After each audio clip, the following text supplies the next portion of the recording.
মিশরের বাজারে হযরত ইউসুফ আলাইহিস সালামকে গোলাম হিসাবে বিক্রি করার কথাটা জানাজানি হলে কাস্টমারের ভিড় জমে গেল, খরিদ্দারের ভিড় হয়ে গেল।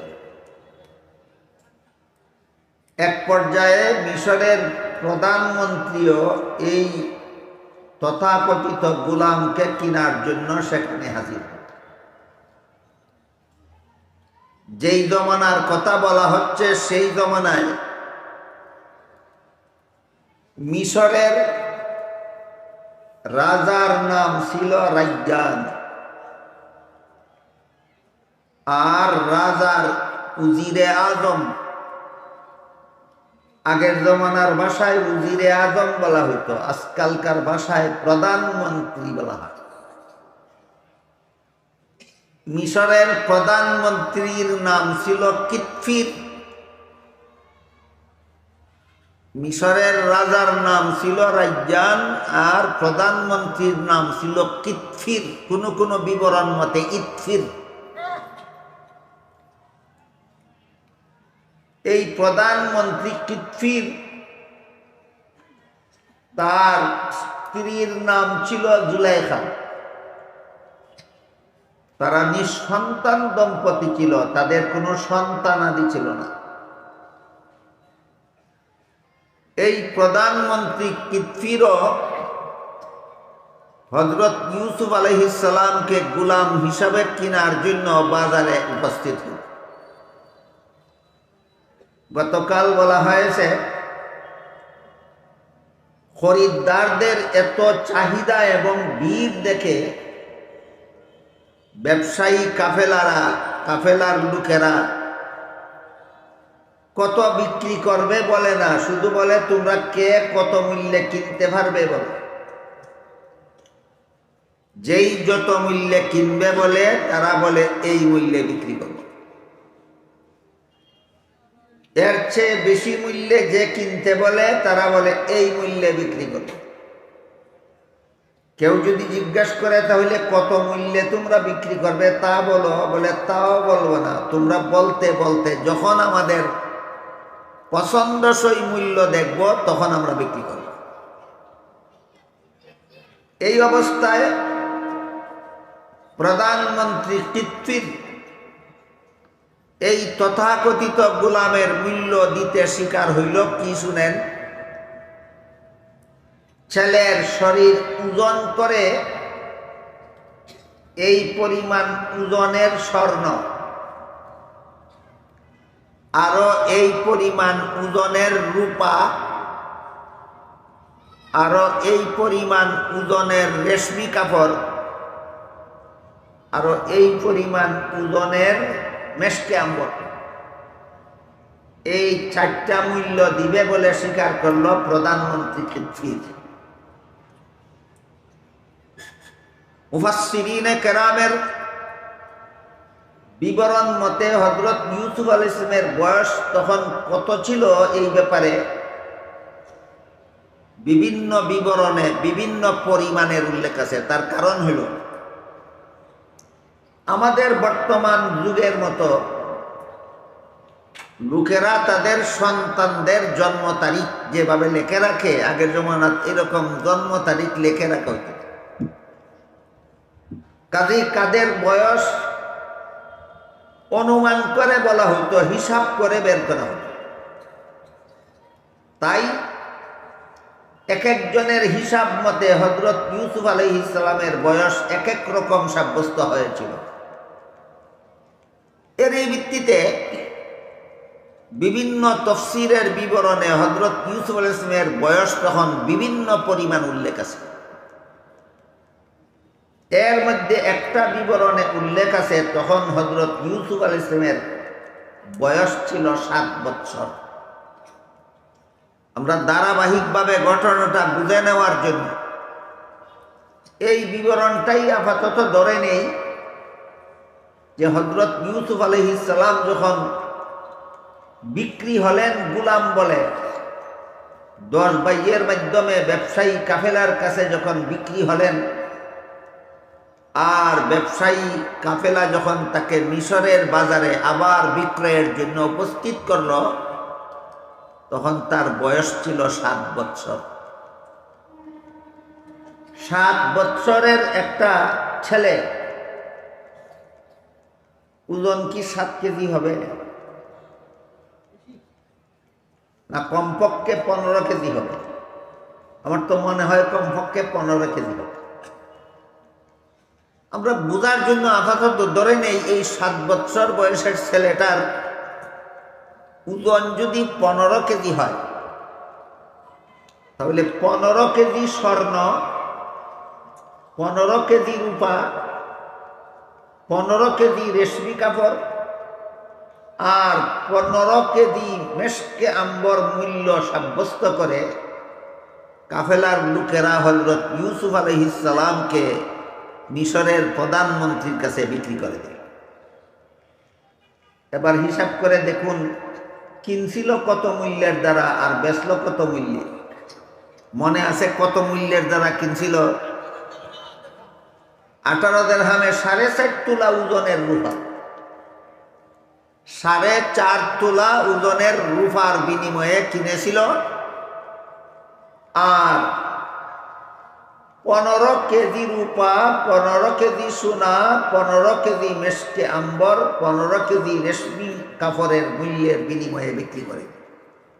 সবটাই তো লাভ। এত চড়া মূল্যে মিশরের প্রধানমন্ত্রী কেন ইউসুফ আলাইহিস সালামকে কিনেছিল?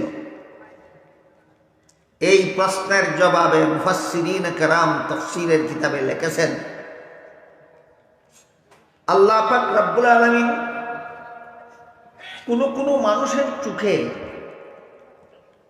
এমন যোগ্যতা দান করেন যে তারা একটা মানুষকে দেখলে তার যোগ্যতা বুঝে নিতে পারে। একটা মানুষকে দেখলে বুঝতে পারে এই মানুষটার মধ্যে আল্লাহ কি পরিমাণ যোগ্যতা রাখছে। এই রকম যোগ্যতা আল্লাহ সকল মানুষের চোখে দান করেন না।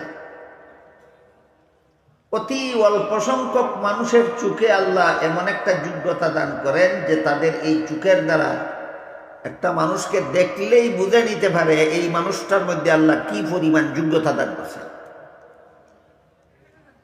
এইরকম যোগ্যতা সম্পন্ন চক্ষু বিশিষ্ট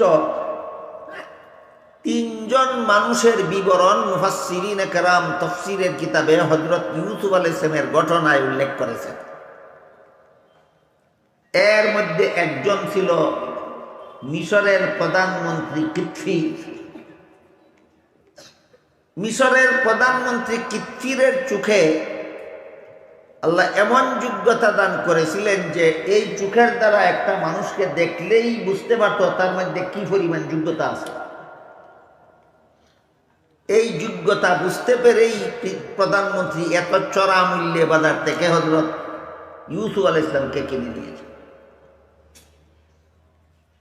এইরকম যোগ্যতা যাদের চোখে আল্লাহ দান করেন, এই ইউসুফ আলাইহিস সালামের ঘটনা প্রসঙ্গে তাফসীরের কিতাবে আরেকজনের নাম উল্লেখ আছে। তিনি হলেন রাসূলের প্রথম খলিফা হযরত আবু বকর সিদ্দিক রাদিয়াল্লাহু তাআলা। হযরত আবু বকর সিদ্দিক রাদিয়াল্লাহু আনহু হযরত উমরকে দেখেই চিনতে পেরেছিলেন এই উমরের মধ্যে আল্লাহ কত বড় যোগ্যতা দান করেছেন। এই জন্য হযরত আবু বকর সিদ্দিক রাদিয়াল্লাহু তাআলা আনহু ইন্তেকালের আগে ওসিয়ত করে গিয়েছিল যে আমার পরে এই রাষ্ট্র পরিচালনার দায়িত্ব হযরত উমরের হাতে অর্পণ করতে হবে। আবু বকর ইন্তেকালের আগে রাসূলের প্রতিষ্ঠিত রাষ্ট্রটা পরিচালনার দায়িত্ব উমরের হাতে অর্পণ করার ওসিয়ত করে গেছিলেন। কেন? আবু বকর উমরকে দেখে চিনতে পেরেছিলেন এই লোকটার মধ্যে রাষ্ট্র পরিচালনার কি পরিমাণ যোগ্যতা আছে। উমরের মধ্যে রাষ্ট্র পরিচালনার যোগ্যতা কি পরিমাণ ছিল এটা হযরত আবু বকর উমরকে দেখেই চিনতে পেরেছিলেন। কিন্তু আমাদের অনেকের খবরও নাই যে হযরত উমরের মধ্যে দেশ শাসনের কি পরিমাণ অস্বাভাবিক ক্ষমতা এবং যোগ্যতা আল্লাহ দান করেছিলেন। হযরত উমর ফারুক রাদিয়াল্লাহু আনহু রাসূলের বিশিষ্ট সাহাবী, রাসূলের দ্বিতীয় খলিফা এবং রাসূলের শ্বশুর। বুঝে থাকতে বলুন তো, উমর রাসূলের সাথে কতভাবে সম্পর্কিত? তিনভাবে। একটা হলো রাসূলের বিশিষ্ট সাহাবী হযরত উমর, আরেকটা হলো রাসূলের দ্বিতীয় খলিফা হযরত উমর, আরেকটা হলো উমরের মেয়ে হাফসাকে রাসূলের কাছে বিয়ে দিয়েছিলেন। এই জন্য রাসূল হলেন আত্মীয়তা সম্পর্কে রাসূলের জামাতা, আর উমর হলেন রাসূলের শ্বশুর। এই যে উমরের দ্বিতীয় পরিচয়, তিনি রাসূলের দ্বিতীয় খলিফা ছিলেন। এই খলিফা জিনিসটা কি?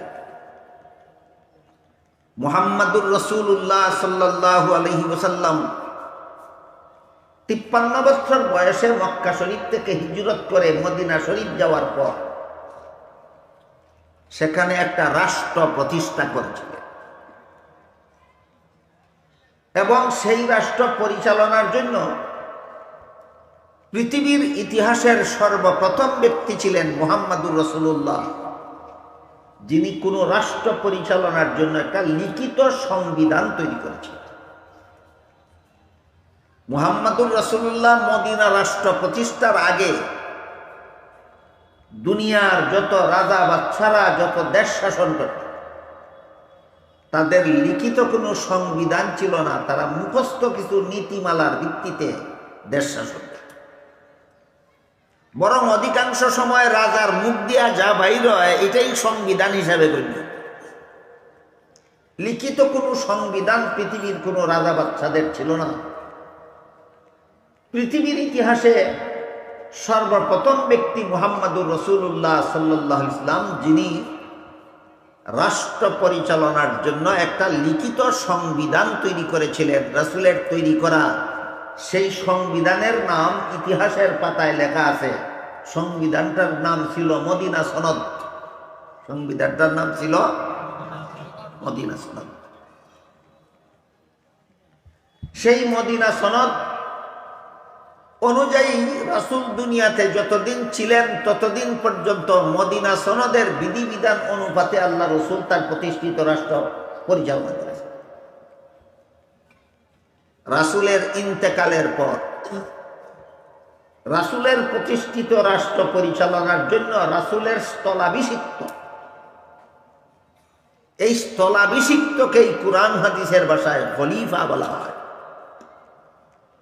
রাসূলের ইন্তেকালের পর রাসূলের প্রতিষ্ঠিত রাষ্ট্র পরিচালনার জন্য রাসূলের প্রথম স্থলাভিষিক্ত হলেন হযরত আবু বকর সিদ্দিক রাদিয়াল্লাহু আনহু। এই জন্য হযরত আবু বকরকে রাসূলের প্রথম খলিফা বলা হয়। খলিফা মানে স্থলাভিষিক্ত। কার স্থলাভিষিক্ত? রাসূলের। কোন কাজে? দেশ শাসনের কাজে। এই কথাগুলি আমাদের জানা দরকার, বোঝা দরকার, মনে রাখা দরকার।